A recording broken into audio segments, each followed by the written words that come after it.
What's up, everybody? Welcome to another episode of CampingGearTV.com. And today, like we've been doing, we've got another part of our interview series for everyone to check out. Who are we talking to, Josh? Today we are talking to Aleya Littleton, who was the winner of the Hanes Champion What's Your Everest competition. She is preparing to climb 14,000 feet in the air this coming summer. Oh my goodness. We're going to find out a little bit more about it. Let's check it out. So we're here with Aleya Littleton, and thanks for joining us, Aleya. Appreciate it. No problem. My pleasure. Yes, and it is mine as well. So your claim to fame is winning the What's Your Everest competition or contest, right? Yeah, my claim to fame is not talent-based whatsoever. It's chance and luck. Yeah, I hear you. Hey, you got to take what you can get, though. So, Absolutely.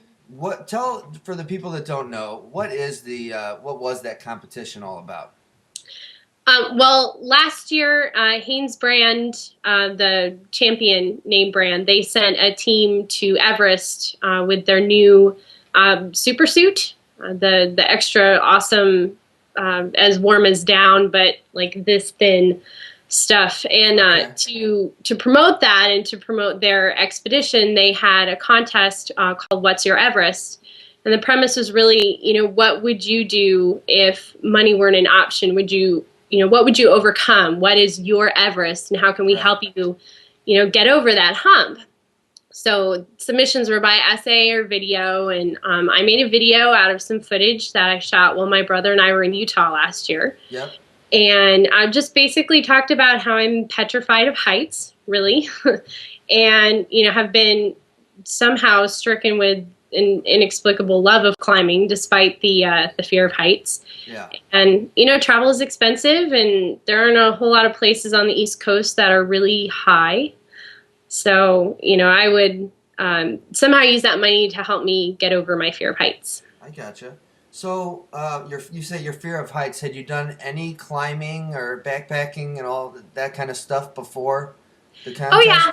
That's pretty much how I figured out that I was scared. Okay. I started doing things that were a little bit more risky, and as the risk level increased, it's almost like something snapped. And, even smaller things started to get too scary for me. So I knew it was a real problem when I had to take several steps back and go, hold on, Right. This thing came up. I don't know where it came from. I gotcha. So now what is it about the contest that's affording you the ability to somehow overcome those fears? Oh, the $10,000 prize. All right. Yay, taxes. So what does that money allow you to do then?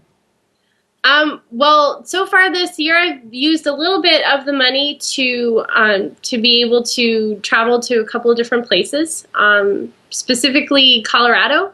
I climbed Devil's Tower with a couple of friends this summer. So it was like 7 pitches, I think, and took us a good probably 8 hours or so because I'm kind of slow.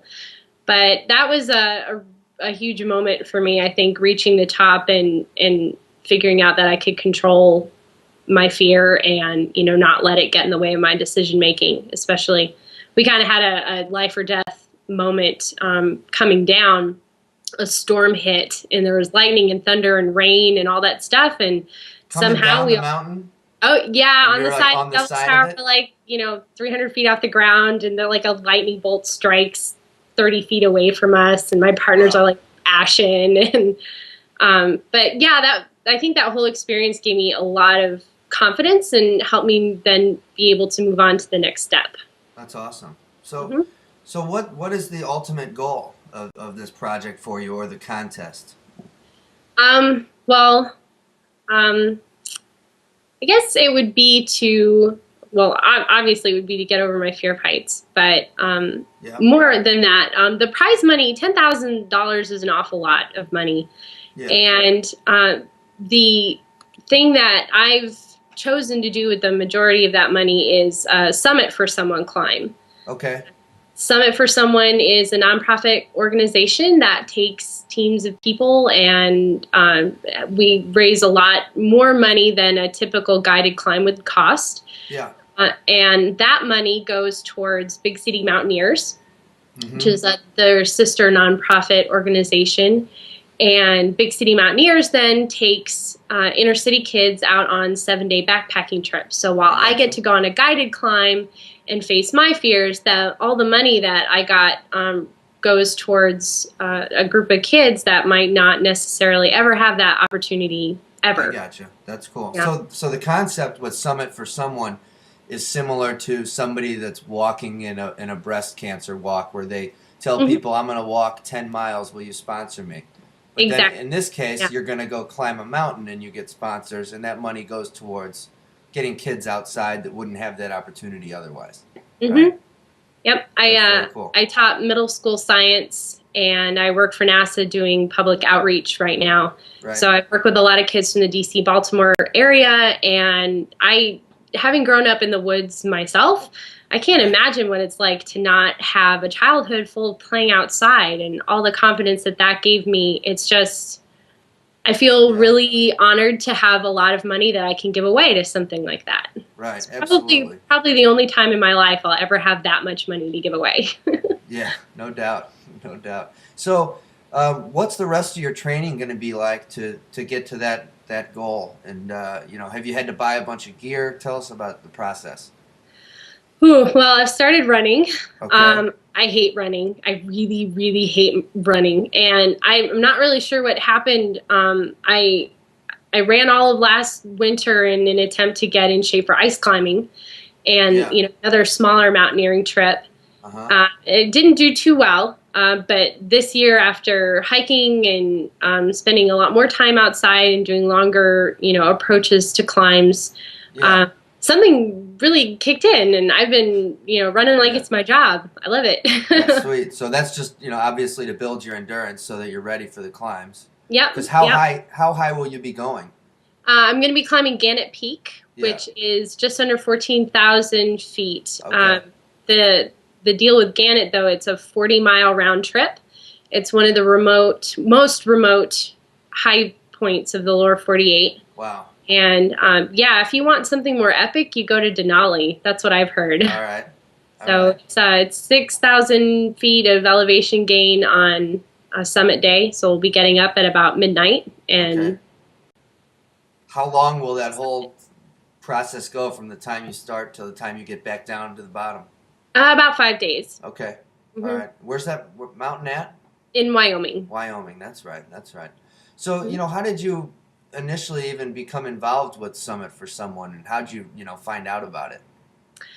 Twitter. Okay. I had a couple of friends last year who did Rainier, and seeing them train kind of scared me a little bit. But it wouldn't be me if I picked the easiest thing to do. So here I am, giving it a shot. Like, I'm not the most athletic person ever, and really all I want is I love a change of environment, and I like a challenge. Yeah. So this is a good extension of that for me. So our friend, I don't know if you know our good friend Gary. Yep, I've seen Gary. He wanted me to ask you who your favorite character on Arrested Development is. Oh, goodness. He likes Lucille, too. Lucille, too. Yeah, that's his favorite. I'm gonna have to say, Buster's real father. Oh, okay. Yes. I don't remember his name, but I know who you're talking about. Yeah, I don't remember. It's not George. It's George's twin brother. Right. Yep. So what kind of tent are you sitting in there? I'm sitting in the Marmot Aura 2P tent. I figured it was a good backdrop for talking on a camping TV show. Yep, definitely. It looks like a super lightweight type backpacking tent, huh? Yeah, actually, I've owned quite a few tents, and I'm sitting in this one in particular because it's I've used it the last summer. Haven't been in any torrential downpours yet, but it's held up pretty good through some light mistings. I really like the two vestibules, so I mean you can't really see too well, but there's one door over here and there's one door over here. So if you're hiking with a partner, you don't have to crawl over each other in the middle of the night to get out. I mean, if you get up on the wrong side of bed, you just roll over and go out the other door, and everything's okay. Yeah, definitely. Mm-hmm. The poles are really cool too, actually, because they're connected to each other already. And so all you have to do is kind of shake it out and they all extend. And I can set it up by myself without having another person there pretty easily in about 5 minutes. Yeah, that's cool. How much does that cost? It's 200 and something. Two something? Yeah. If it were more expensive, I wouldn't own it. Yeah. Those kinds of tents, though, you usually got to pay at least a couple $100 for something like that, so it's not surprising. Yeah, it's not super expensive though, which is Right. good. It's a nice, moderately priced 2-person lightweight backpacking tent. Yeah, it's very cool. Have you had to buy any other gear to get ready for this? Yes, actually, and I have a couple of my favorite pieces here with me. All right. This is the MSR Pocket Rocket. All right. Yep. This is all about the food, okay? Yeah. This is really, really important. This is what it looks like expanded. You can see that. Yeah. It's really tiny. It folds up and it comes in this little case, which actually fits in one of the standard aluminum pots that you can buy at REI. Right. You just pop this thing onto a canister, and I've raced a jet boil and done pretty well. Yeah. It's not super high efficient, especially in wind, but if you stick it behind something, like, I gotcha. you make a windscreen for it, it works pretty well. Right. Yeah, I've used the jet boil a lot, and I think it's awesome. But there's the similarities between those are, sometimes it's kind of half dozen and 6. Yeah, well, if you're looking for something really specialized to boil water, Yeah. And cook liquidy type things, then that's fine. But this gives you a little bit more freedom because you can put a pan on it and scramble things, or you're not locked into one particular cooking container. Yeah, and it's real lightweight. Obviously, it's tiny. Mm-hmm. Yeah, that's my goal. I'm not very big, so Yeah. I don't like carrying lots and lots of stuff when I go around. This is my last thing that I brought. This is the Snow Peak titanium chopsticks. And you can see this. All right. This case, and it comes with a lanyard, so you can put it around your neck, and then you just whip these out. Yep. And then the tops come off. All right. And you put the tops back on. And then you take the base. These are made out of recycled Japanese baseball bats. Oh, snap. And then they're chopsticks. And I actually got these as a gift from a friend of mine, and I don't go anywhere without them anymore. Like, I eat oatmeal camping in the morning with them. You can eat like noodly or ricey dishes, and you stir things with them. And you like it better than a spork? Yeah. Okay. It's not very logical, but it's a lot of fun, and they're really cool. It is pretty cool. Yeah, we'll have to try and get our hands on some of those. Yeah, I don't leave home without these. These came from REI, I think. Yeah. Cool. I'll have to pick some of those up. That's neat. I love me some sushi, so I'm not afraid of the chopsticks. Oh, absolutely. And then you just keep them in your bag, and you're ready to whip out and eat something at a moment's notice. Yep. So, how can people stay up to date with what you're doing and what you're up to, and maybe how can they help support you? Well, I am going to be training and whining about that training rather regularly on my blog, which is rockandsky.com. Yep.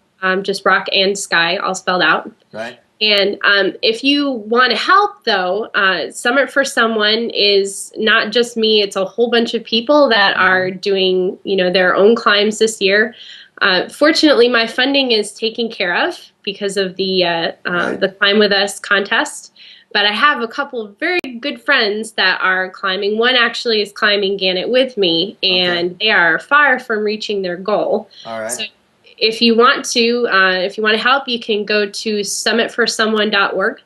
Okay. And look for George Provon or Patrick Gensel. Okay. Donate to them.